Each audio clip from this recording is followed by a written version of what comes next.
has replaced Councillor. I'll try again. Dyfed has replaced Councillor Ken Taylor from Ynys Môn, and also a warm welcome to Mike Whiteley from the Audit Wales office. Croeso. So the first item on the agenda is apologies. Lisa, do we have any apologies, please? No apologies, but I have had notification from Councillor Beard and Councillor Brynmore Hughes that they might have to leave early. Okay, diolch yn fawr, thank you. The second item on the agenda is declaration of interest. Do we have any declarations of interest? I can see Councillor Jeff Evans raising his hand. Jeff?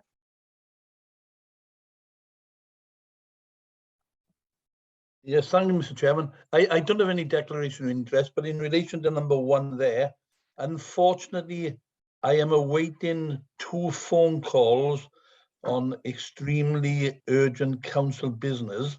And if I have to leave my phone on, and if that rings, I will have to respond to it. I will have to respond to those because they are quite serious issues, which I really have to address.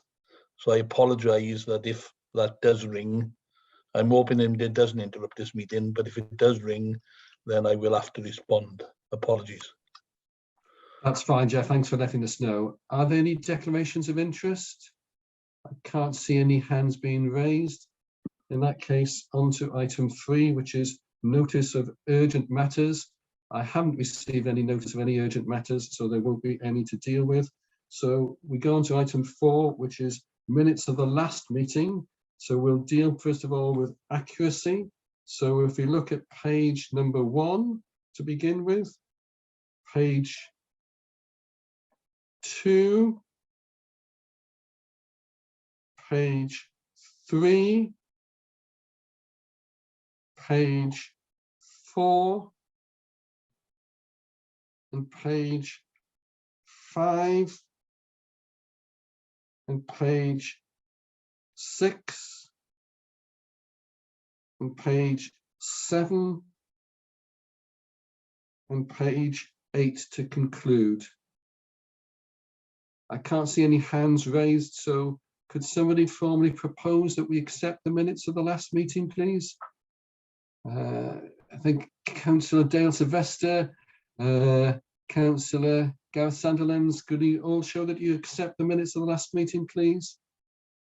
Diolch yn fawr. So item 5, matters arising from the last meeting. I did spot one thing, item 10, and I'm glad that Mike is with us. We had a presentation from Audit Wales at the last meeting, Mike, and it was agreed that a copy of the presentation would be sent out to members, but I don't think we've received that. Sorry to hear that, Chair. I'll chase that up with Eros and Nick Selwyn, and I'll hopefully get that out to you today. That's great. Thank you very much. Does anybody else have any matters arising from the last minutes?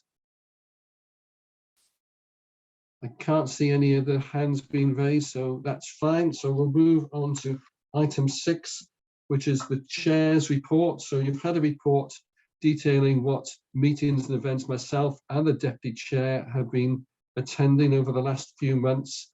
Can I highlight for those who haven't had yet the opportunity of attending the ceremony of achievement with the conclusion of Phoenix courses, they're well worth getting along to. So as and when one takes place in your area, can I encourage you to get along? The Deputy Chair myself have been to a number, and they really are heart affirming and yeah, very inspiring. So I thoroughly recommend getting along to one of those courses. Any questions or comments for myself or the Deputy Chair? No, then moving on to item number 7, which is the Firefighters Pay Awards and Potential Industrial Action. Sorry, Mr. Chief. Sorry, Mr. Chair. Sorry, Gareth. Yeah, just a question around the social partnerships you've attended. I just wanted to know what benefits you found to the North Wales Fire Authority when addressing the social partnerships and the meeting with Hannah Blything, the Deputy Minister. Yeah, this is all linked to new legislation that is coming in through the Welsh Government in relation to social partnerships. And I think one of the benefits is that we're having this interaction between representatives from the fire services across Wales and Welsh government officials. And although it's early stages at the moment, I'm hoping that they will be productive. I don't think that we're going to agree all of the time, but certainly we're getting around the table to discuss some very important issues moving forward with the challenges that we face as fire services and fire authorities. I don't know if the Chief wants to add anything. Thank you, Chair. Yes, I think it's actually a very good opportunity. Though we meet via Teams with the Welsh Government officials almost on a monthly basis, to be able to discuss, have all of us in the room, or at least some of us in the room and some virtually, that gives us the opportunity to discuss issues that are of commonality across the whole of the 3 fire services in Wales. And I think having that the ear of the Deputy Minister so that she can hear firsthand is really valuable. And I think in future we will see the benefits of it. That's good to hear. Thank you. Thank you for that question, Gareth. Any other questions or comments before I go back to the agenda? I can't see any other hands being raised. So item number 7 is the Firefighters Pay Awards and potential industrial action. Over to the Chief. Diolch yn fawr. Good morning, everybody. It's nice to be able to present some good news. So as you are aware, we have for what feels like the last 6 to 8 months, preparing in case that there was going to be industrial action. And I have regularly briefed you as to the progress of the pay negotiations for firefighters and officers and control room staff who are employed on grey book terms and conditions. And whilst those negotiations went on, and indeed the preparations for industrial action, I was incredibly proud of how so many of our staff just prepared for this. Nobody actually wanted to take industrial action, but they showed a very professional way of preparing, whether these were people that would be taking action or those that would not. Anyway, you can see from the paper that an agreement has been met, and that pay award has been accepted, and that is now in payment. The only sad downside is the fact that there is not additional funding in Wales to meet that pay award, and as Helen will no doubt tell us later on, this means that we need to find the difference between what we put in the budget and what the actual settlement was. And that's in the region of £1 million. However, I think the fact that we are not going to be faced with the turmoil that is industrial action is really good news for all fire and rescue authorities. Thank you, Chair. Thank you, Chief. Councillor Mark Young has his hand raised. Mark. Yeah, thank you, Chair. Diolch yn fawr. Yeah, it's just on that point. So obviously great that no industrial action is taking place, but I do find it astonishing that other people, and in this case governments, can have an agreement which costs ourselves, the authority, an extra million, over £1 million, and there's no offer of any help with the finances. I do find that astonishing. So again, it's good that no action and we've come to an agreement, but I do think it's worth a debate. And in audit, Chair, I think there was quite a feeling that yourselves should write to the relevant governments on this, because it's astonishing, isn't it? Other people have a meeting which costs £1 million extra and not an offer of an extra penny. So it was just to make that point, and obviously I think we should have a discussion on it, Chair. Thank you. Thank you, and you're absolutely right, Mark. It is frustrating and annoying, and it's something that we will be definitely taking up in the next meeting of the social partnership with the Deputy Minister, but we'll see what other avenues we can also explore. Cynghorydd Gwynfor Owen. Diolch yn fawr, Mr Cadeirydd, ia, mwy neu lai ar yr un pwynt, ond efo'r adroddiad yn benodol i ddechrau, mae'r adroddiad yn dweud sylwadau gan y panel gweithredol neu'r pwyllgor archwilio. A dim ymlaen rhif 7, ac eto mond yn dweud bod y prif swyddog tân wedi rhoi diweddariad llafar i'r pwyllgor yna, a oes dim sylwadau yna.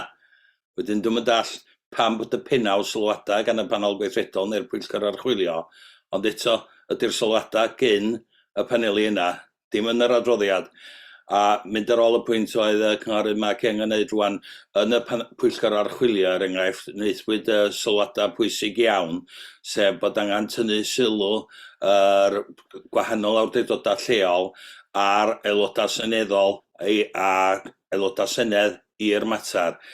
Dwi'n bersonol wedi tynnu sylw Liz Saville Roberts fel yn aelod seneddol ni i'r mater, a mae hi'n mynd ar ôl y peth rwan, ond dwi'n synnu nas am gan bod yr adroddiad yn dweud sylwadau gan y paneli neu'r pwyllgor, oes am byd am hynny yno fo, a dwi yn meddwl ddylsa fod yn cael ei nodi yn rhywle yn anmodronwydd ni, a hefyd y ffaith bod ydan ni yn cyfeirio y mater i'r awdurdodau perthnasol ac i'r aelodau seneddol a'r aelodau senedd i fynd ar ei ôl i'r mater. Diolch. Diolch yn fawr, Gwynfor. Dwi'n gwerthfawrogi eich sylwadau. Wrth gwrs, dim y cofnodion sydd gyda ni fan hyn o pwyllgor archwilio, ond dim jyst crynodeb o rhai sylwadau. Ond na i gofyn i'r Chief os mae eisiau dod i fewn y hyn. Thank you, Chief. No, I think that's a very valid point, that we should reflect the minutes more accurately in the observation section. And so we'll ensure we'll do that in the future. Thank you. Diolch. Any other comments or questions? No, I can't see any other hands raised. So there are recommendations at paragraph 8 of the report, which says members are requested to note the acceptance of the NJC pay offer to employees and grey book terms and conditions, note the cessation of preparations for industrial action, and note the financial implications. Could I have a proposer, please?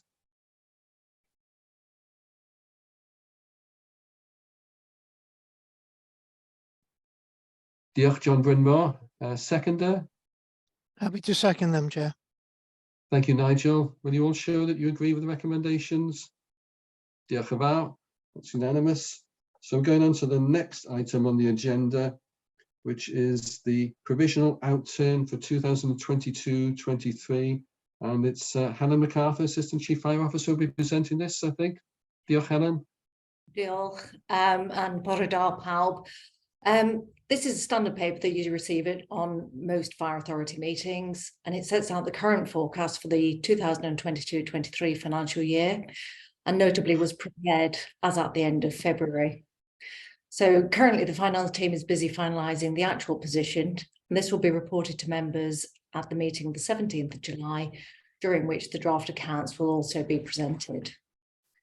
I think it's fair to say that this is the time when, as accountants, we work in 3 different financial years. We take the backward look into the year that we're closing, but we also deal with the existing financial year and then that future look. So if I do pause at all, it's simply to ensure that I'm actually reporting the correct financial year, as it does become somewhat confusing. The budget for 2022-23 was set in December 2021. And the net expenditure at that time that was approved was 39.41 million. And that's the amount that we have levied upon the local authorities of North Wales. Our actual expenditure is higher than that. And the reason for that is we also receive some grant funding, and we also have the opportunity of using our earmarked reserve. At that time, it was noted that there were a number of factors that were outstanding at the time of budget setting, and that these may impact on the financial year. And as we've just heard from the Chief's update, the main issue that we were facing related to pay awards for 2022-23, which hadn't been agreed by the national negotiating bodies at that time. In addition, the COVID uncertainties from previous years had also impacted on this financial year, as previously deferred projects and recruitment to vacancies commenced. To fund those deferred projects, we carry forward a number of earmarked reserves from both the 2021 and the 21-22 financial years. And this recognised that that expenditure was necessary, but hadn't progressed as planned. The challenges and uncertainties have been exacerbated this year, primarily arising from the war in Ukraine and the economic outlook, which has resulted in increases in interest rates, supply chain difficulties, and inflationary pressures. They've all converged to make the 22-23 financial year incredibly challenging. So consequently, we've had to carefully manage all expenditure to avoid that supplemental levy. And whilst I'm pleased to be able to report that we do not anticipate the need for that supplemental levy in 2022-23, this has only been achieved through the use of reserves, and the authority has an underlying deficit that we need to consider in future years. These will be addressed separately as part of the work for 23-24 and also the emergency cover review. Although members will have read the report, I will touch briefly on a number of the expenditure heads. I'll start with payroll because that does account for the vast majority of our expenditure. So I'm sure all members will be familiar, but when we set the budget, we were anticipating a 2% pay awards. These are nationally agreed, and that was the public sector planning assumption at that time. We did recognise it as a risk, and that risk has now come to fruition, not only for the firefighter and control staff pay award, but also for staff conditioned to local government terms conditions. And as the Chief has confirmed, this does put a financial pressure on us, and it has been necessary to utilise our general funds. During this financial year, we've also addressed a national legal challenge in the sector relating to the holiday pay on overtime. And this dates back 6 years, and it's been necessary to make further payments of $300,000. This was known about at the budget setting and is being funded from reserves previously established for this purpose. I think it's also important that we don't just focus on some of the cost pressures that we're experiencing, but also some of the good news stories where we've recruited 24 whole-time staff. And these are essential to sustain our services, not only today, but in the future. And that's due to known and anticipated retirements. We're also actively recruiting to firefighter posts in the retained duty system, which is also critical to our availability of fire cover across North Wales. So overall, whilst we are expecting pay to be overspent, it does include the cost of the national pay awards, although we've been able to partially mitigate these through careful management of variable pay and also vacancies. Turning to the non-pay areas, I would refer members to paragraph 15 of the report, which sets out the main areas of expenditure in table format. Our premises costs are forecast to deliver a balanced budget, primarily because we've received additional income from successful challenges to the rateable value of some of our premises. So as members will be aware, we do pay national non-domestic rates on our premises, and we have had some challenges in terms of increased costs, and where appropriate, we do put in appeals. The energy contract was renewed mid-year, and although some government support was received, an overspend in that area has been experienced. Turning to the matter of supplies, during 2020-21 and 21-22, a number of schemes were deferred. These mainly related to technical operations, and these have been progressed during this financial year. So whilst these give rise to an increase in expenditure, these costs will be met from earmarked reserves. Our expenditure on transport has exceeded the budget due to the increased cost in fuel prices and the inflationary pressures in respect of parts and third-party contracts. A particular area of focus for us this year has been the cost of borrowing. This has increased due to significant rises in our interest rates. As our authority loans are fixed term, it's been necessary to replace a number of those which have matured this year, and also to fund our new capital expenditure. And overall, this has resulted in a cost pressure. And again, this was foreseen, and there is an earmarked reserve to support this. At the time of writing this report, it's anticipated that our capital expenditure will be £2.9 million in year. And although we have noted that supply chain issues have caused some delays, notably in relation to items such as steel for new training towers, as well as contractor capacity and availability.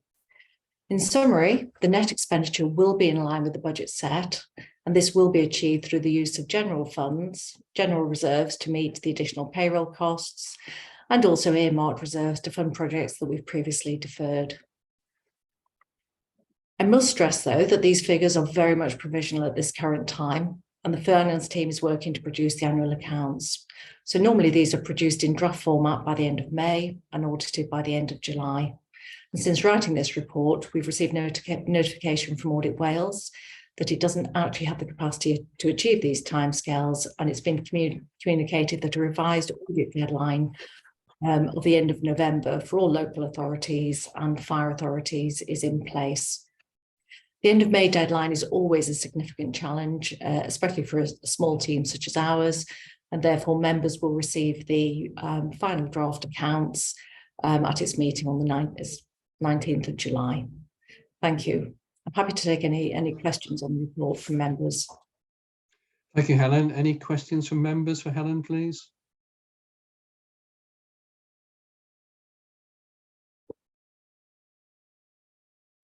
Dafydd, ydych chi eisiau dod I fewn fel y trysowydd? Diolch yn fawr. Diolch cadeirydd, gan bod neb o'r aelodau'n dod fewn, swn i'n licio jyst diolch I Helen, I ddwy Helen, neu gwir, am fedru adrodd mor brydlon ar ôl 31 Mawrth.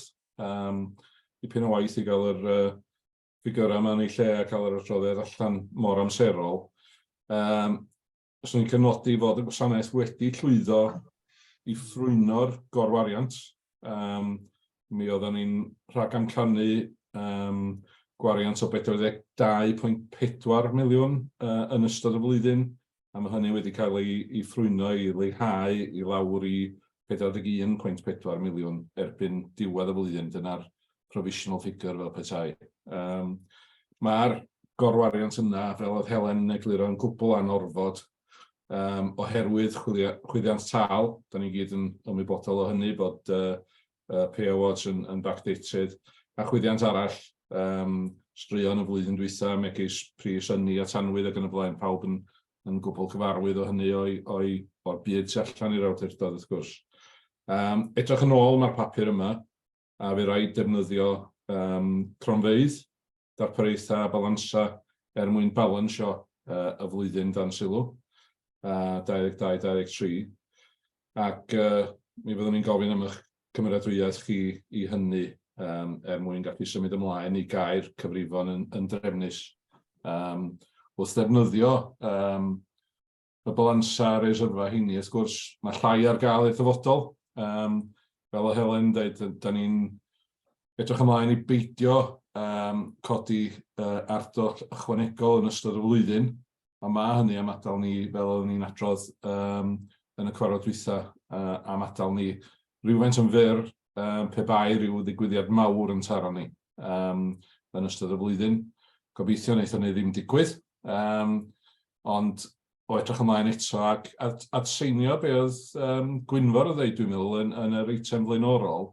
Mae'n bwysig I ni gyd fod yn cyfathrebu gyda'n aelodau seneddol, gyda'n awdurdodau lleol, lle da ni gyd yn cynrychioli, ac mae angen mynd ar neges yn ôl bod y pwysau ar y flwyddyn gyfredol bellach i'r dyfodol yn drwm, a fi rhaid oherwydd bod ni wedi defnyddio balansa reserfa I gael llynydd, byddwn ni'n defnyddio balansa reserfa mwyn balansio'r flwyddyn da ni newydd ddechrau.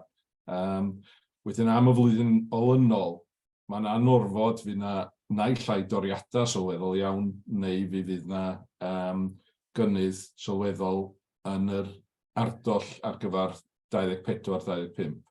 Ac mae angen cael y reality yna drosodd i'n cydweithwyr ni yn yr awdurdodau lleol a llywodraeth ymol. Diolch yn fawr, David. Any questions or comments from members? If I could just make one observation, paragraph 19 in the report reads, the overtime costs associated with maintaining service availability and to cover sickness are expected to be £900,000 at year end. I'm aware that the the service closely monitors sickness absence and has strategies in place to deal with that. But as members, we don't actually get any management information in relation to sickness figures. And I've discussed that with the chief. And from next month going forward, in terms of performance monitoring, we will get sickness returns as part of that management information, just so that we can satisfy ourselves as to what's going on. So that's just for the information of members. Any observations or questions before I move to the recommendations?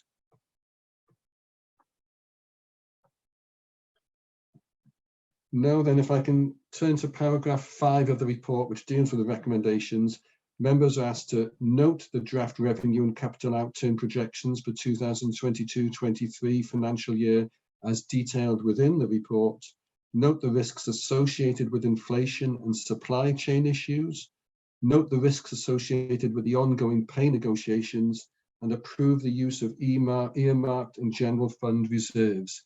Could I have a proposer, please? Happy to propose, Thank Chair. you. Thank you, Mark, and thank you. The Deputy Chair got his hand up pretty quickly as well. Thank you, Paul. Will you show, please, that you agree with those recommendations? That's carried. Diolch yn fawr, Helen. So going on to the next item, which is the item 9, the annual review of the authority's corporate plan 2021-24, and over to Deputy Chief Fire Officer Stuart Forshaw. Thank you, Stuart. Diolch, Chair. Bore da pawb. Good morning, everybody. So this item, members, presents you with an updated corporate plan 21-24 for approval following its annual review. To provide members with the background in the development of the Fire Authority's corporate plan, in March 2021, the authority published a 3-year corporate plan which ran from 2021 to 2024, in which it sets out its 7 long-term improvements and well-being objectives and the actions that it proposed to take in the first year, 21-22. In October 2022, members agreed that the improvements and well-being objectives would remain unchanged for the final year of this corporate plan 23-24, which we're entering now. Therefore, the 23-24 corporate plan has been updated to include the actions achieved in 22-23, along with the priorities against each objective for its final year. The revised draft plan was presented to the Fire Authority Exec Panel on the 20th of March this year, and comments from that meeting have now been included in the final version of the plan, which is included in your pack. Key challenges for the authority as it moves into the final year, 23-24, remain, and those relate to the availability of our on-call fire crews, maintenance and development of firefighter skills, and having sufficient corporate capacity to meet current and future demand.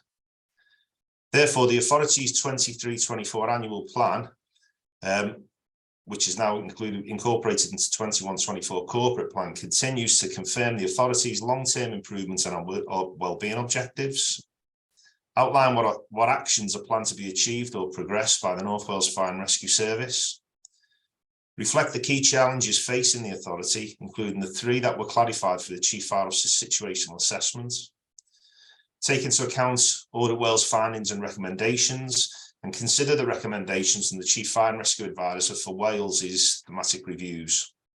It also considers the ongoing work of the Public Services Boards, especially with objectives aligned to the authority's own plans, and ensures preparedness for any future amendments arising from an updated national framework, and any additional recommendations from the Wellbeing of Future Generation Commissioner's Office. And finally, it aligns with the authority's revenue budget, capital plan, and the medium-term financial plan.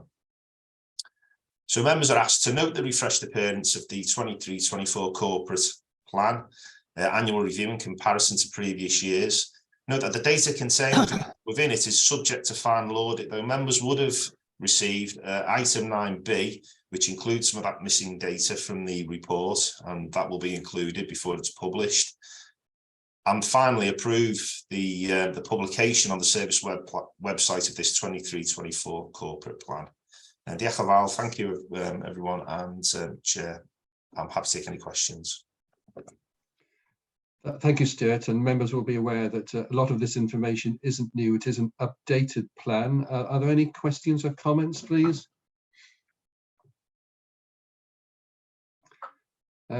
Councillor Mark Young, first of all. Diolch, Mark.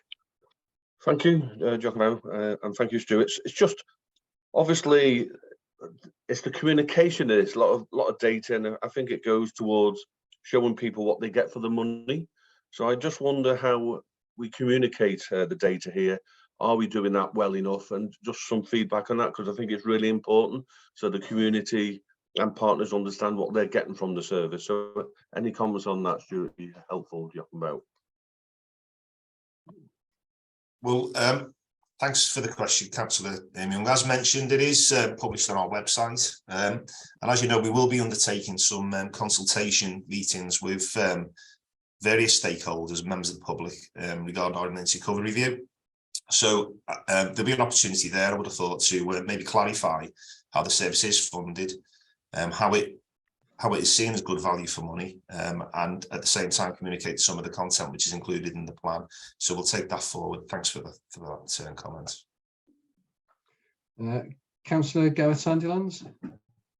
Yeah, thank you. It's a great report to read, and it shows to the public how clearly good value for money the fire service is, this essential service. How does the data relate to the other authorities of a similar size and nature? I'm beginning to find out that fire authorities aren't always the same, and everything's different in each authority. But how do we compare, especially when it comes to, say, false alarms?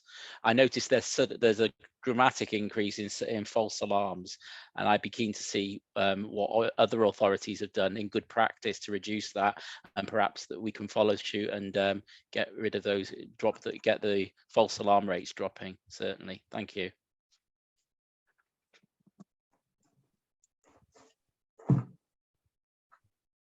So, is there a question there about? Can you find out? So how are we going to, how do we compare on, say, false alarms in comparison with other authorities? Are we rising? Is there something going on in North Wales that causes people to raise false alarms more?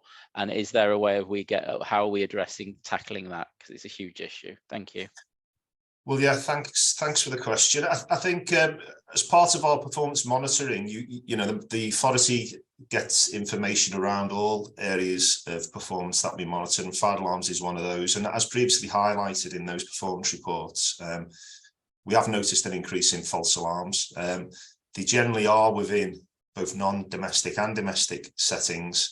And recently as well, members will remember that Audit Wales also came in and looked at false alarms from automatic fire detection as an area of focus, but also across the whole of Wales. And we're waiting for that report, and that will show some comparisons, I guess, to the other fire and rescue services in Wales. But what I can do is, if it is something of interest, we can maybe look to pull something together to show you how we compare to other services, because I haven't got that information to hand now. Okay. And that could be something that we could provide. Okay, that's great. Thank you. Well, you'll be pleased to know, Stuart, that this report has generated a lot of attention, because I can see lots of hands being raised. So the next one is Councillor Brian Apsey, and then Concoy David Jones. Thank you, Brian. Thank you, Chair. I might be a bit early because I was going to thank Stuart for his report and move the recommendation. So if you want to leave that before other people speak. Thank you. Thank you, Brian. David? Diolch, Mr Cadeirydd. Cwestiwn sgen I ynghylch yr indicators, y statutory indicators yn fan hyn, a cymeryd yn ganiataol falla bod y ffigurau oedd yn is o beth yn sylweddol yn 2020-2021, a bod hynny oherwydd effeithiau y pandemig, dwi'n cymryd. Y cwestiwn sgen I, a dwi'n maddeuwch i fi gan bod fi'n aelod newydd, na dydw i'n gwybod y wybodaeth yma, ond sut mae'r ffigurau lle da ni ar hyn o bryd, 22-23, yn cymharu hefo y cyfnod cyn falla y pandemig, a gweld ydyn ni o gwmpas, cos mae o weld yn codi yn sylweddol am y rheswm yna, yn amlwg dwi'n cymeryd, ond lle da ni gymharu efo falle lle oedden ni cyn 2020-2021.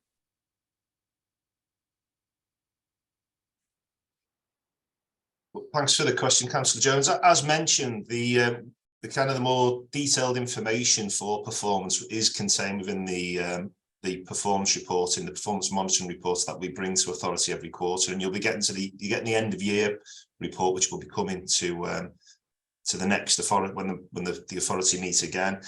You're right in what you're saying. There was a reduction in certain types of incidents during the pandemic, especially those related to transport and road networks, but we are seeing a reduction in accidental dwelling fires and injuries and deaths related to those types of incidents, which is a real positive. And there's various factors why that may be. There's also an increase during the previous year as well in incidents in what we call special service incidents. So they're non-related fires, non-fire related incidents, if you like, and that was following a conscious decision taken by the service to be more visible in the community, but also help our partners working within the other emergency services at some of the incidents that they would require our help. So it is difficult to kind of identify trends. Things change all the time, but the more detailed information before 2020-21 will be included in the performance monitoring report when you receive that. Okay, thank you. Yeah. Can I just take this opportunity to congratulate the service, because I think for the first time in a number of years, this last year, there was no deaths recorded through fire in North Wales at all. So that's a really pleasing, positive statistic. Councillor Jeff Evans, Jeff?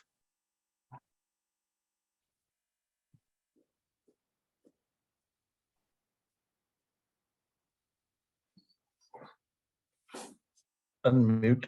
Thank you, Mr. Chairman. I just wanted to applaud the North Wales Fire and Rescue Service in some actions they are taking to prevent false alarms, etc., etc. I actually went shopping to B&M in the last week and noted a fire engine outside there doing some sterling work to get the public to adhere to certain rules should they want to place fires in their gardens, etc., to which they were getting a lot of false alarms, and for the public to notify the North Wales Fire and Rescue Service in advance should they want to put a fire in their garden. So it was good to see, and I think the public valued seeing that they were doing some sterling work in that area.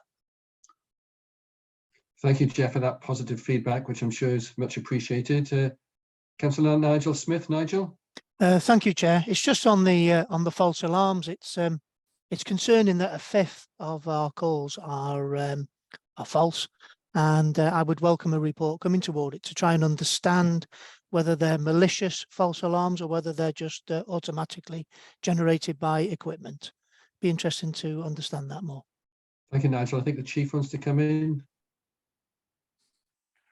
Yes, I think we could certainly bring that, but also alongside that, we are expecting the report from Audit Wales comparing how we have approached automatic attendance to automatic fire alarms, and they have been undertaking a piece of work, as I think you're aware, comparing what policies are in place, because we do call challenge. We make sure that we don't just automatically send attendance to every call, and that we've actually seen a reduction in attendance to AFAs over the last it's over 10 years since we've had that policy in place. So for Councillor Smith's and everybody else's benefit, that report is due to come to the July Fire Authority meeting, and alongside that we can bring an internal report detailing what we are currently doing to manage these numbers of incidents. Can I also use the opportunity to just emphasise the fantastic news that we had no accidental dwelling fire deaths in North Wales this year, this last financial year. We have never had that before, and that's the culmination of work by the whole service since 2009, when under the previous chief, we pivoted the service to be a prevention service, And on the back of what was then known as the Chief Officer's Task Group report, we started emphasising that prevention was better than cure. And we've seen gradually over that period of time, the number of deaths in accidental dwelling fires reduce and reduce. I'm not saying we'll be able to keep it at 0, but I think this is an amazing achievement for the whole service. Thank you, Chief. And obviously, as this is as this meeting has been recorded for the public, let's hope that the press pick up on this good news story and run with it. In terms of sort of the false alarms, I don't know, Mike Whiteley, Mike, if you want to say anything at this stage, or is it premature as the report hasn't been released yet? Thank you, Chair. I haven't had sight even of a draft report yet, so unfortunately I don't have anything to feed back at this stage. Okay, that's fine. Thanks, Mike. So I can't see any other hands raised. So Councillor Brian Apsley has already proposed the recommendations. Do I have a seconder, please? Happy to second that, Chair. Thank you, Nigel. Will you show that you accept the recommendations? That's carried. Thank you, Stuart. So going on to the next item, which is item 10, the Public Service Board's Wellbeing Plans. And it's back to you, Helen, I think, who's presenting this. Thank you very much, Chair. A very brief item. This paper relates to the wellbeing plans for Ynys Môn and Gwynedd, Conwy and Denbighshire, and Flintshire and Wrexham. They were considered and endorsed by the executive panel at its meeting of the 20th of March, and the recommendation from that panel to the Fire Authority was that for approval. But we have a very brief background. The authority is a statutory member of the Public Service Boards for North Wales, and the other statutory members include local authorities, NHS colleagues, NRW, as well as co-opted members such as North Wales Police and housing associations. Every 5 years, the PSB is required to undertake a wellbeing assessment of its communities to identify the challenges being faced and to also to put forward a wellbeing plan. So the results of that assessment inform the wellbeing plan, and that wellbeing plan is really ensures that framework of direction for the PSB over the next 5 years. So the reports in the pack today cover the period 2023 through to 2028. Worth noting that the PSB doesn't have a dedicated budget in its own right, but each partner is expected to align its own work to consider the priorities established by the PSB. And more importantly, work collaboratively, both to understand the priorities and to deliver against the wellbeing plan. The wellbeing plans have been revised and refreshed for each of the North Wales PSBs, and they're included in the pack today for approval. So I'm happy to take any questions, and the recommendation is that the Fire Authority endorses and approves these. Thank you. Thank you, Helen. And members obviously will be familiar with their own local wellbeing plans. It was quite interesting looking at them across North Wales, that there are similar objectives, but there are also differing objectives as well. Cynghorydd Gwynfor Owen. Diolch yn fawr, Mr Cadeirydd. Jyst i'w wneud sylw fel sy'n taro fe'n rhyfedd iawn yn yr adroddiad o'r goblygiadau yn yr adran cyfreithiol. Mae'n dweud bod gen y gwasanaeth ddyletswydd cyfreithiol i gymeradwyo'r cynlluniau llesiant hyn.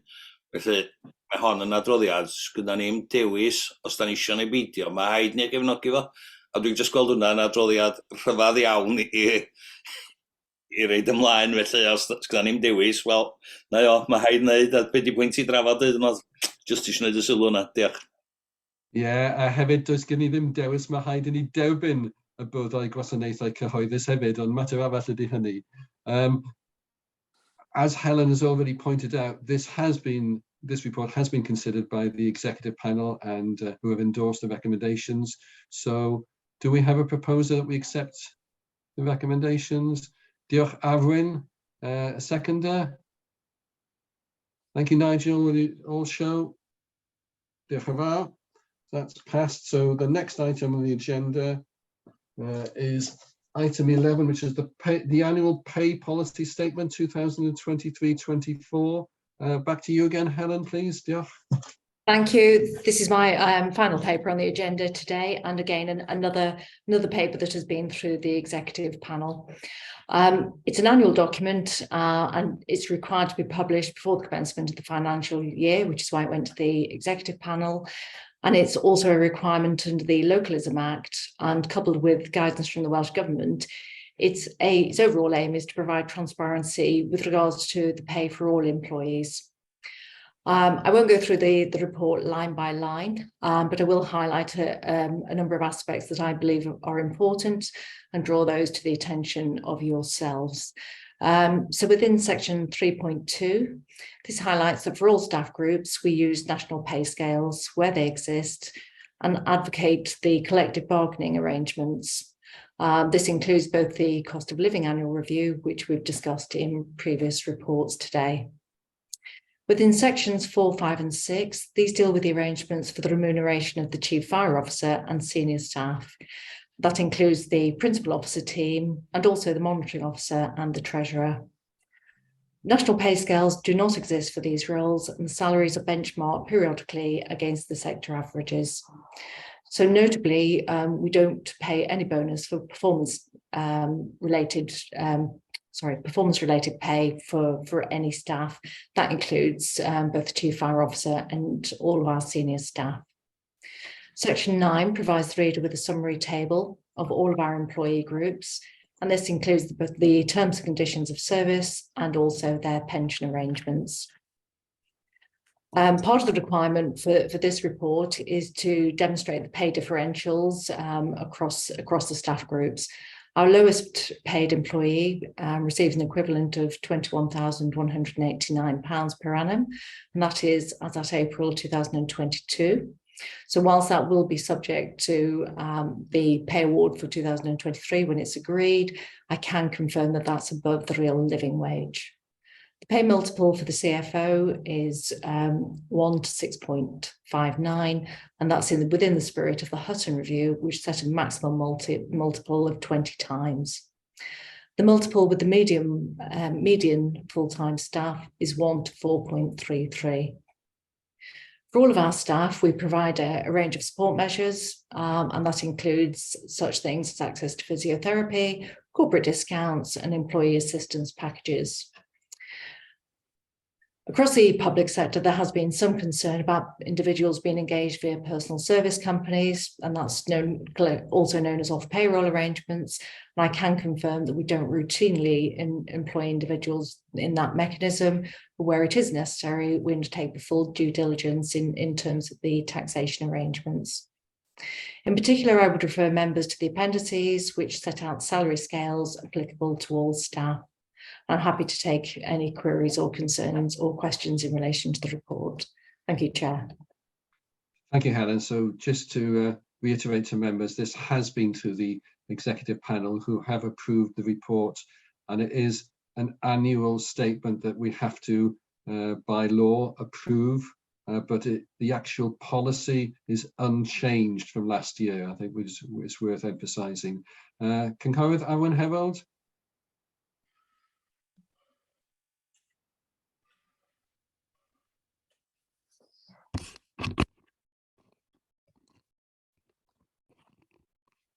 Hello, no, sorry, mistake on that.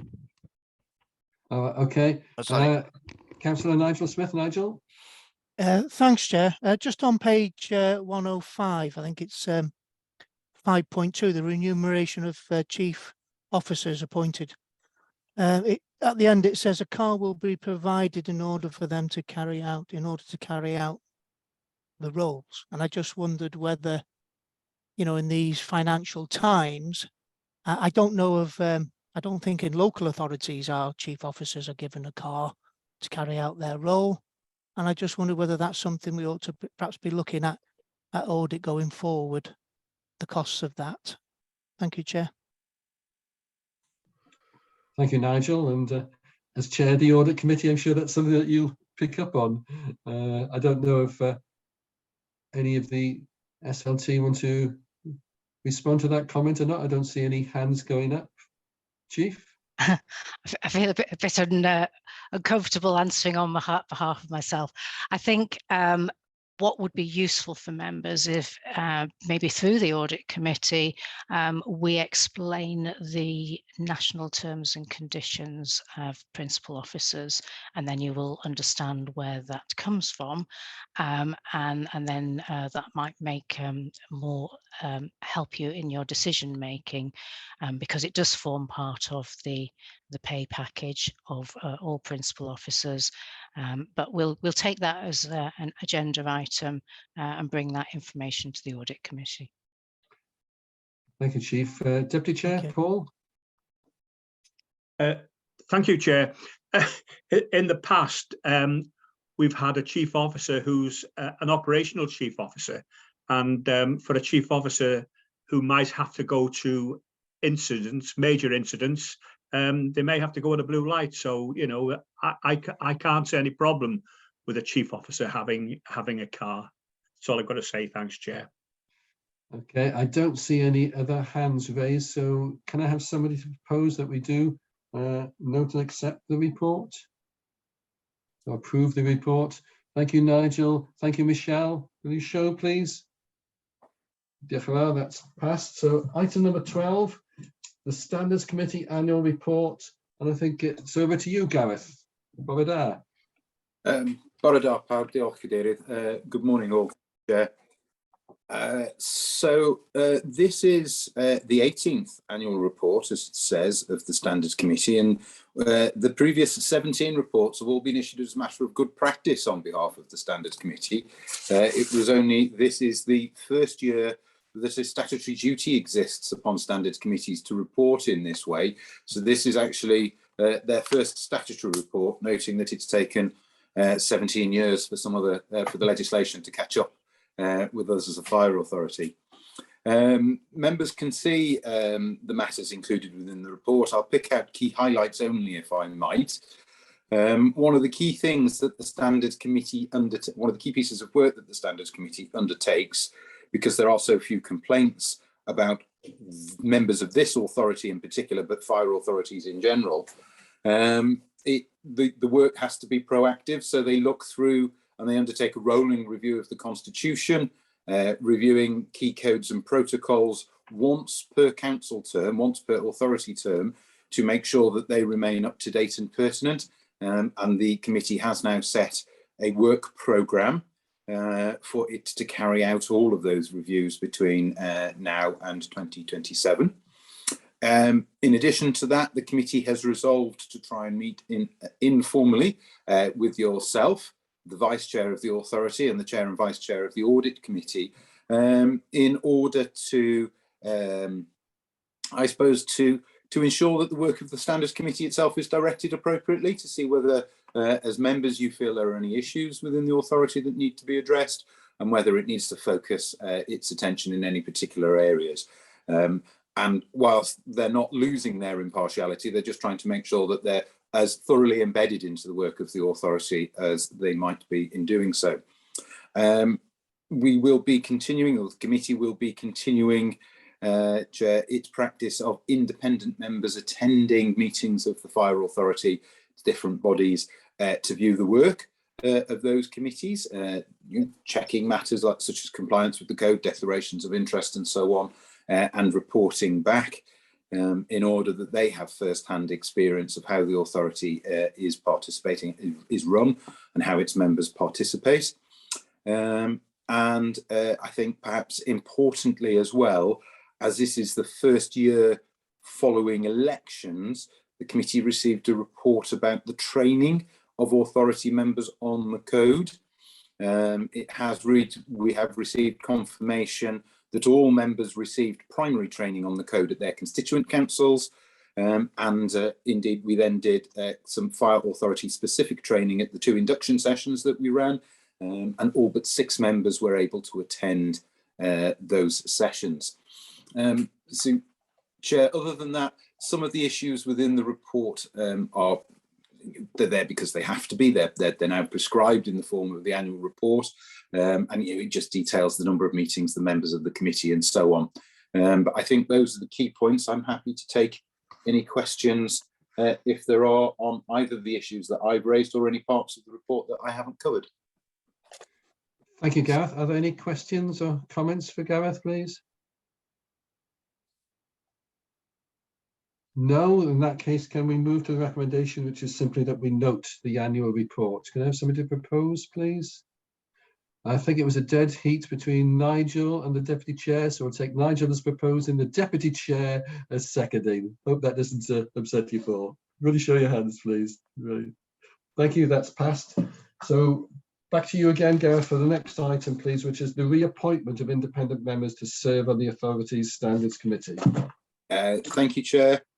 Members will be aware that the standards committee consists of a number of what are termed within the legislation as independent members.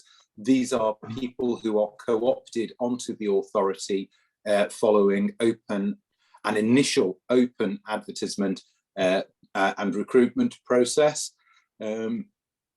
We appointed 2 members whose term of office is due to expire in August of this year. They are Jill Murgatroyd and Gareth Pritchard.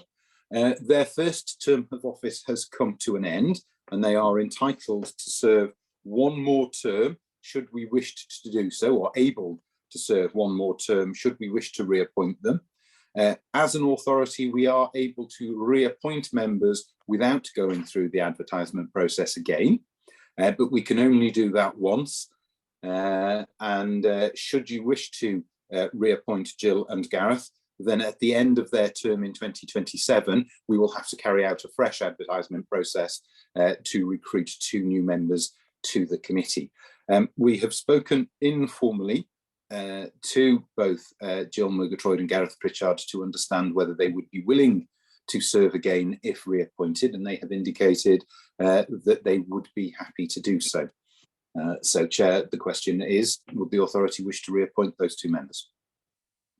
I would suspect that the authority doesn't want to spend money on advertising when we don't need to advertise. Cynghorwyr Gwynfor Owen. Diolch yn fawr, Mr Cadeirydd. Ella bydd o'n syndod i chi mi glwad fi'n dweud, dwi ddim yn hapus o gwbl efo'r adroddiad yma. Dim oherwydd yr egwyddor yr adroddiad, dim oherwydd yr enwa, ond os ga i ddweud beth ddigwyddodd yn Cyngor Gwynedd ag o canlyniad i hynny, mae Cyngor Gwynedd di newid y ffordd maen nhw'n cyflwyno'r adroddiad. Bydd agos iawn i mi beidio datgan diddordeb i ailbenodi aelod a finna efo cysylltiad ariannol cry iawn efo'r person, oherwydd na mond yr enw oedd yna. Rwan, mae gyda ni 2 enw fama, Jill Murgatroyd a Gareth Pritchard. Dwi'n meddwl bod dwi'n nabod Jill Murgatroyd, ond dwi'n nabod dipyn go lew o Gareth Pritchards. Sgynnai'm syniad os dyn o'r Gareth Pritchard dwi'n nabod y Gareth Pritchard yma neu beidio. Felly sgynnai'm syniad os ddylswn ni ddatgan diddordeb yn yr adroddiad neu beidio.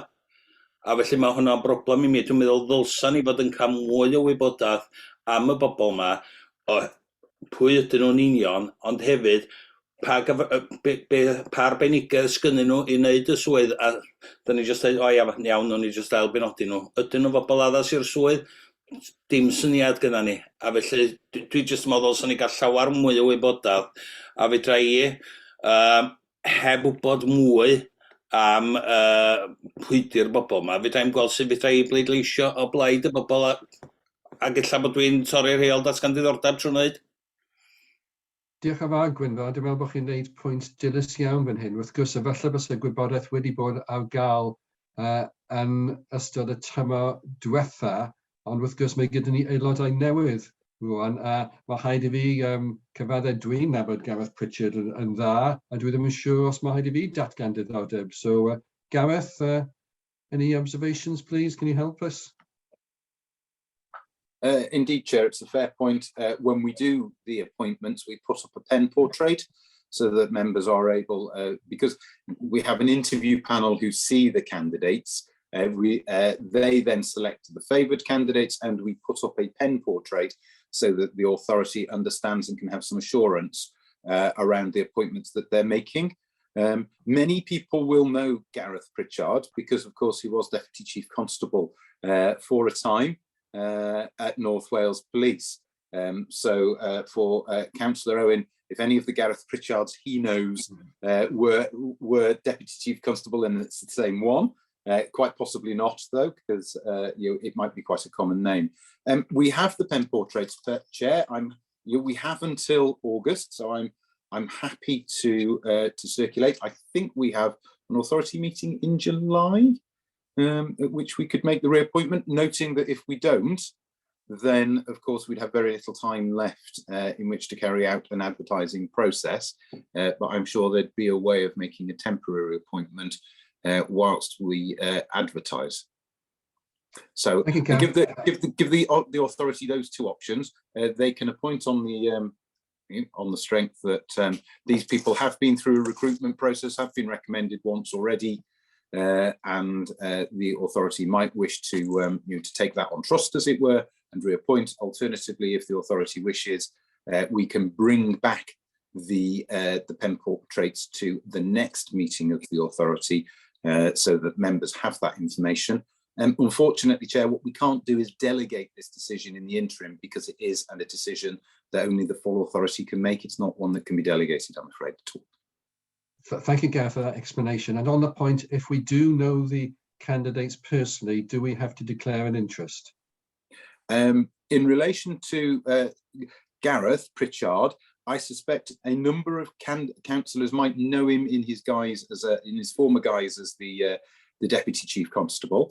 That would probably be on a professional basis rather than on a personal basis. If, however, people were to know him in a private or a personal capacity as a friend, then yes, they would need to declare an interest. And Chair, I will, of course, will note down that we give more information, perhaps in the form of a confidential set of notes that we don't need to refer to, that are nevertheless confidential, so that members can decide whether or not they need to declare an interest in future. Thank you, Gareth. In that case, I will declare an interest, because I know Gareth both professionally and personally, so I won't take any part in the vote. Councillor Nigel Smith. Nigel? Thank you, Chair. Well, you know, as Gareth rightly pointed out, these people have already been through the process of interviewing and have served the authority for a number of years. I'm more than happy to approve or propose the recommendation of their reappointment. I don't know either of the candidates.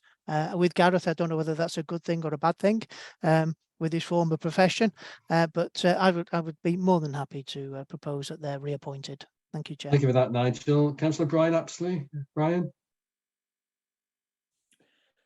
Yes, Chair. I would support the words that Nigel just spoken. We should have confidence in the decision made by our colleagues, and these people have already got that experience. Why would we put ourselves in a position of going to adverts, etc., when a big majority of the fire authority members are still in place when that decision was made? Thank you. Thank you, Brian. Gwynfod, ydych chi eisiau dod nôl os gwelwch yn dda? Ia, os gael, jyst i gywiro'r pwynt dwytha, mae mwyafrif aelodau yr awdurdod yn newydd, ydy'r mwyafrif, oedd nhw ddim yna rhan o'r broses cynt. Ond ar ôl dweud hynny, ar ôl derbyn yr adroddiad pellach gan Gareth, dwi yn hollol hapus i dderbyn bod ni'n symud ymlaen rwan ag ail apwyntio yr ddau aelod yma. Diolch am hynny. Gan ofyn i Gareth sgwrs nodi ar hyn dwi wedi godi, a mae wedi dweud neith o hynny ar gyfer tro nesaf. Diolch. Yeah, diolch am hynny, a diolch am codi'r pwynt. Felly, we have a proposer, we have a seconder, as per the recommendation that we do reappoint Jill Murkentroyd and Gareth Pritchard. Will you show if you're in favour, please?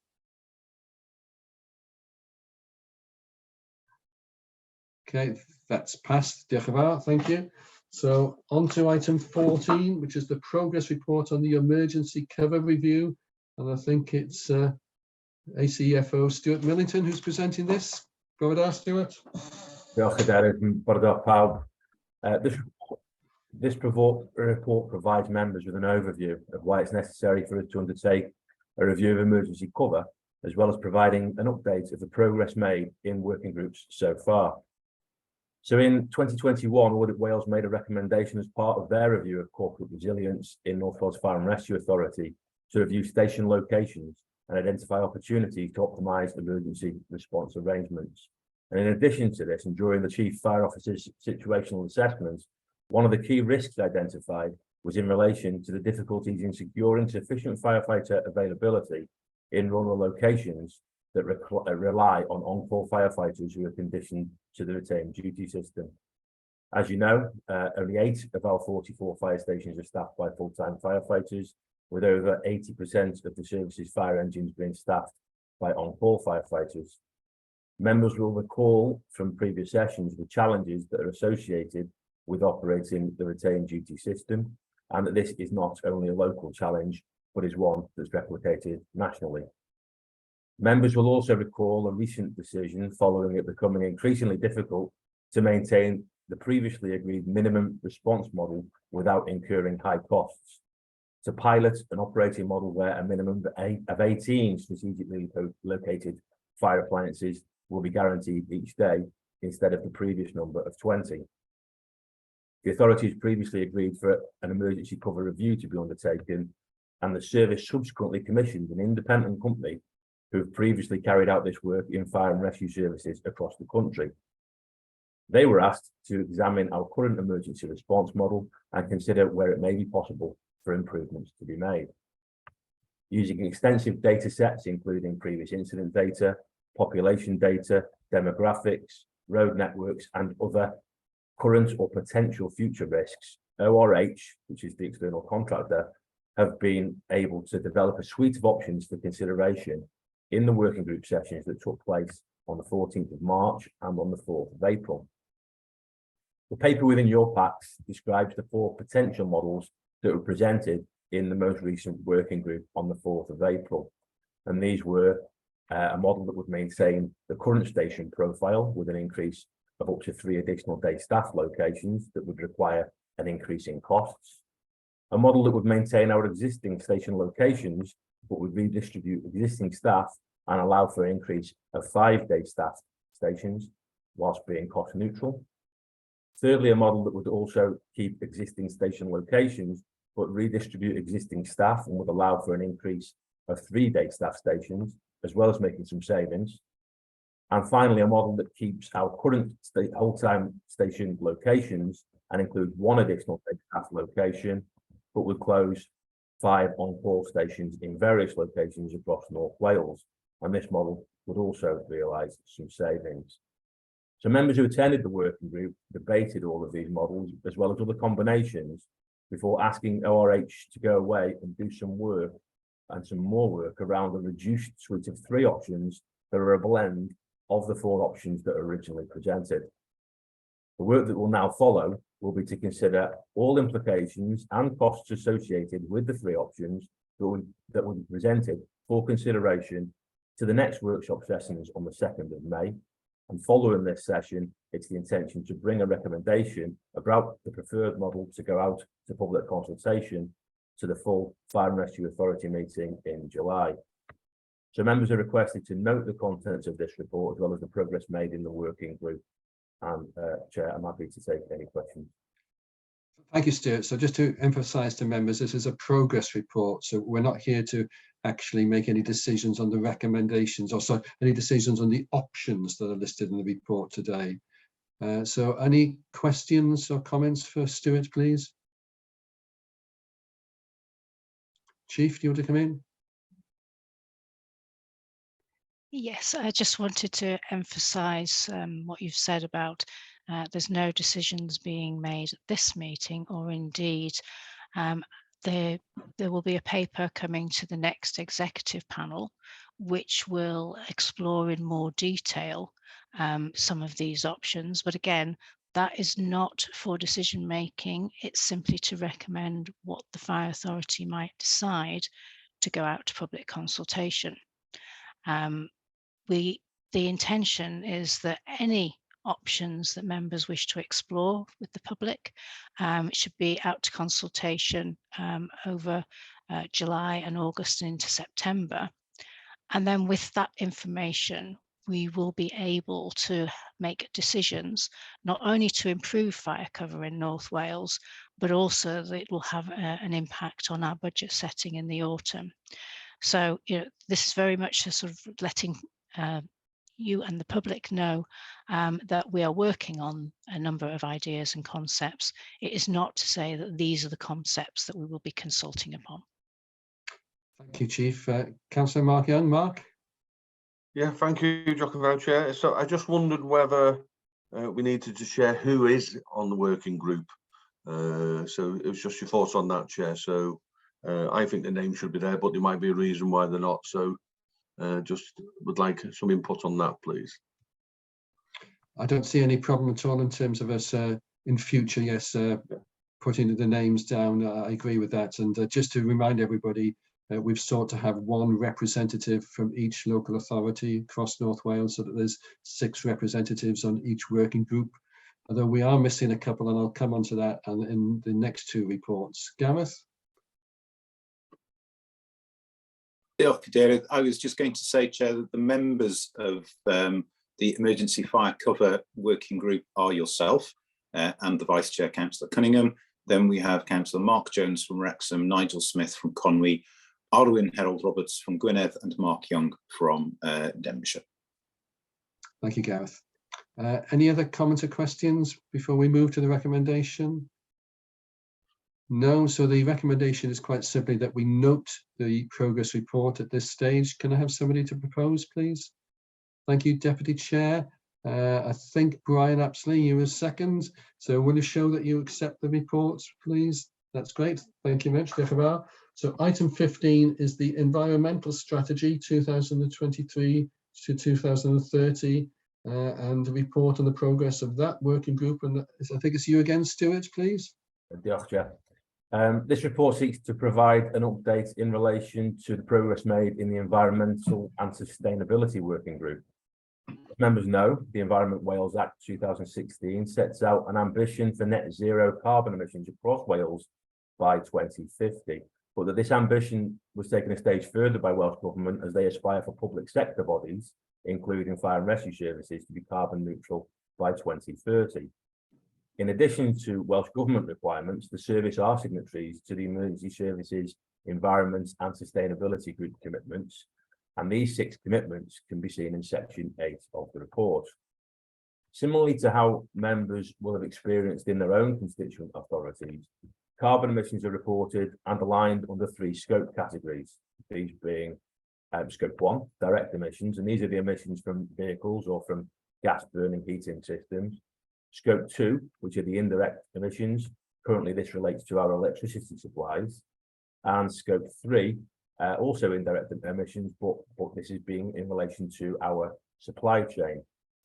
The overarching environmental strategy that we seek to develop will set out how we'll quantify our carbon reduction against each of the 3 areas of scope, as well as describing our key performance indicators and the subordinate plans or strategies that will be required in order to achieve carbon zero status by 2030.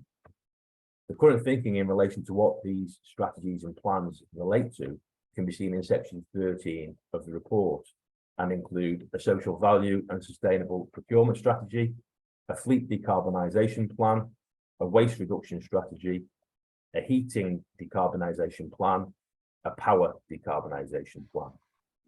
In the working group that was held on the 4th of April, members considered the contents of our overarching strategy that will include sections in relation to measuring progress, sustainability in the community, sustainable procurement, energy consumption, water consumption, operational activities, waste and recycling, fleet and biodiversity. The discussion and direction provided in the working group has enabled our Environmental and Sustainability Manager, Tim Christensen, to pull together a first draft of the environmental strategy for 2023 to 2030, and this draft was shared with working group members on Friday afternoon. Working group members will now be able to consider the contents of any amendments before the next working group scheduled for Tuesday the 2nd of May. In addition to considering the draft strategy, the next working group will begin to examine the contents and approach that we wish to take to achieve carbon neutrality in our fleet decarbonisation plan. Finally, I'd like to draw your attention to an amendment to the paper in section 14, and following feedback from members in the last working group, the sessions on Tuesday the 2nd of May and Wednesday the 31st of May are both now morning sessions and will begin at 9 o'clock in the morning rather than 1400 that's shown in the paper. So members are asked to note the progress made towards the completion of the draft environmental strategy for 2023 to 2030. And Chair, I'm happy to take any questions. Thank you, Stuart. Any questions or comments for Stuart, please?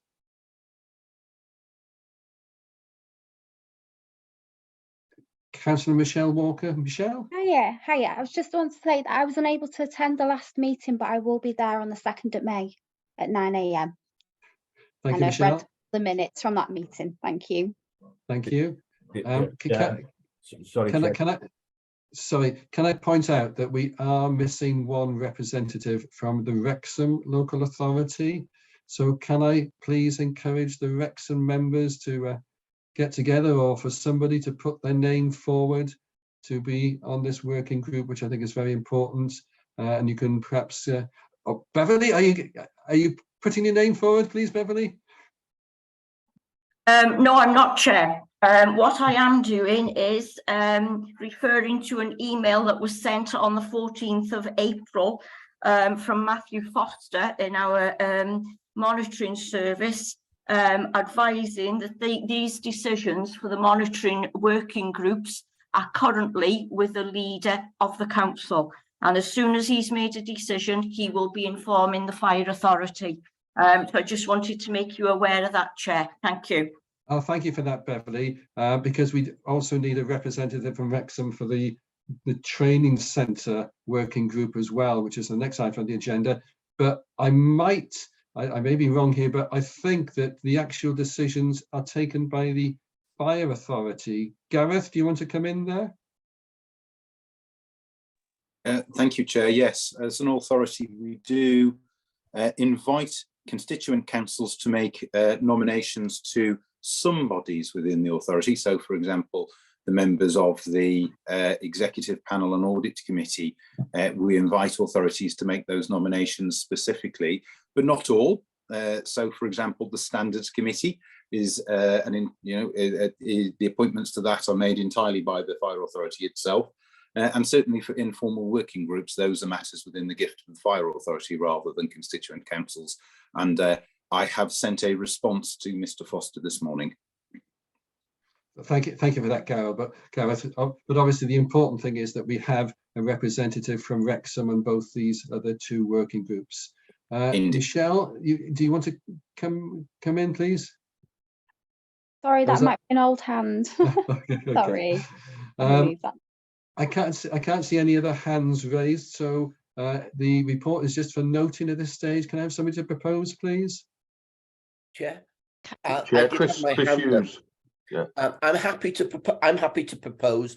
I just wanted to, but I also wanted to thank Stuart and Tim for the excellent presentations they give and the support that they gave members at the environmental strategy meeting, which was very, I think, engaged everybody in the discussion. It was a really inspiring discussion, I think, and will certainly lead to some further robust discussions over the coming months. So I'm very much happy to propose that, Chair. Thank you very much. Thank you for that, Chris, and thank you for that positive feedback. Do I have a seconder, please? I think David won that race. Diolch yn fawr, David. Will you show, please, that you note the report? Diolch yn fawr. And then the last item on the agenda is the update on the new training centre working group, DCFO, Stuart Forshaw. Diolch, Stuart. Diolch, Chair. So, members, the purpose of this report is to provide you with an update on the work undertaken of the production of the detailed business case for the new Fire and Rescue Training Centre in North Wales. As we've previously discussed, the authority is committed to the provision of essential operational training to its staff to support service delivery and importantly, firefighter safety. And also discussed, the Chief Fire Officer undertook an assessment during 2021, which identified training as a priority area for the authority, and approval was given to undertake a full review on the future delivery of operational training and development in the service. This review has included a look at our current operational training facilities, including the firehouse located in Dolgellau, which, although continues to be used for operational training, it requires significant investment to extend its medium-term lifespan for risk-critical breathing apparatus and firefighter tactics training, and this cannot be considered a long-term option. It's also located in an area of North Wales, which is a considerable distance for the majority of our staff to travel and attend breathing apparatus courses. Fire contaminants is also a risk to our staff, and that's found in the smoke and the toxic flammable gases released during fires, and it may contribute to cancer and other health conditions in firefighters. So the management of fire contaminants needs to be included in a new training and development centre design. And though we've put interim measures in place in Dolgellau, the long-term management of fire contaminants is a health and safety concern. The review also considered the training provision delivered from Ebrill Fire Station, and it's identified the need to invest in new training development facilities to ensure firefighter operational preparedness and safety in the future. In particular, there's a need to provide practical and immersive training experiences across a range of scenarios that operational crews may be required to deal with at any time in their response roles. The review of operational training facilities in the service also supports the findings of the Chief Fire and Rescue Advisor's thematic review of operational training within the Welsh Fire and Rescue Services, which recognises the need for significant capital investment required to replicate real-world conditions for firefighters to develop and refresh their operational skills. To mitigate these risks, operational training and development for our staff in realistic and immersive training environments, which include adequate health and safety measures, needs to be at the forefront of training and development centre design to provide essential facilities for at least the next 25 years in North Wales. Following approval by the authority on the 17th of October 2022 to allocate a budget for the development of a detailed business case for the new training development centre, a number of options have been explored by the project team. This work has included the identification of a suitable piece of land to locate a new training and development centre in Denbighshire. The authority has now entered into an exclusivity agreement with the landowner to enable the relevant surveys, suitability assessments and discussions with local planning officers prior to the submission of an outline plan and application, which is anticipated to take approximately 6 months and conclude with the presentation of the business case for land purchase to the Fire Authority on the 23rd of October this year. A budget for land purchase has been included in the Fire Authority's 23-24 budget, with its use conditional to members' approval following the production of the robust business case.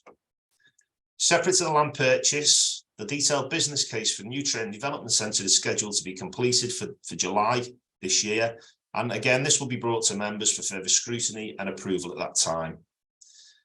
Members will be kept updated and informed on the progress of the project as it develops during the preceding months, with a recommendation that a working group should be created and include a Fire Authority member from each of the constituent council.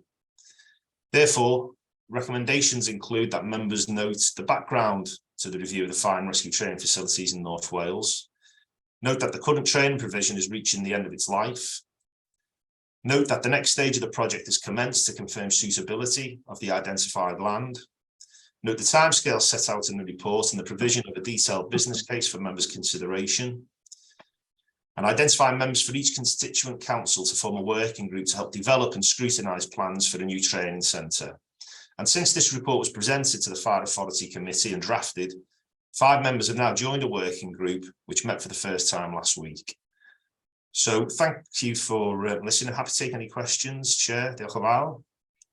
Thank you, Stuart. So as I said previously, we're waiting one representative from Wrexham to join that working group. And just to reiterate, we as members haven't made a decision to have a new training centre. We've made a decision that we want to look at a business case for a new training centre before making any final decision. Councillor Gareth Sandilands to begin with. Thank you, Gareth. Diolch, Chair. We met as a working group last week, and I was really happy to see that we both got the expertise and the thorough questioning of this.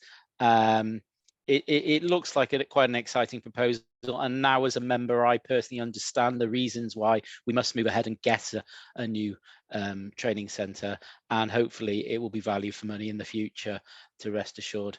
But I'm happy to propose the report that's just gone forward. Thank you. Thank you, Gareth. Before we move to a vote, there are some hands up. Councillor Mark Young, Mark, next. Yeah, I just wanted to check with Gareth. I have previously declared an interest as chair of planning for Denbighshire. So is that a rolling declared, or should I not take part in this vote? Just any advice would be appreciated. Thank you.